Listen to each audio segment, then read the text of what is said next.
3 Americans are on their way home after a prisoner swap with Iran. In total, there will be 5 American prisoners swapped for 7 Iranians held in the U.S. for sanctions violations. The charges against them will be dropped.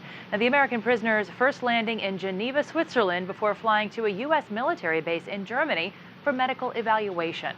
One of them, Washington Post reporter Jason Rezaian, he had his wife and mother come to greet him in Iran, so they were also on the plane. Meantime, the American president is expressing pride in the results of 2 years of intense diplomacy. Whereas Iran was steadily expanding its nuclear program, we have now cut off every single path that Iran could have used to build a bomb.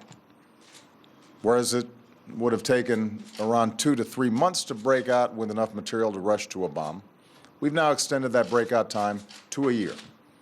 And with the world's unprecedented inspections and access to Iran's program, we'll know if Iran ever tries to break out.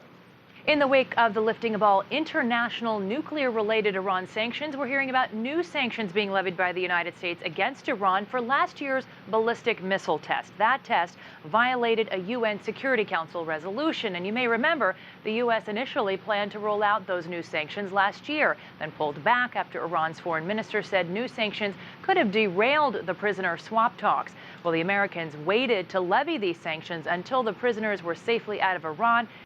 And for its ballistic missile program, and we will continue to enforce these sanctions vigorously. Iran's recent missile test, for example, was a violation of its international obligations. And as a result, the United States is imposing sanctions on individuals and companies working to advance Iran's ballistic missile program, and we are going to remain vigilant about it.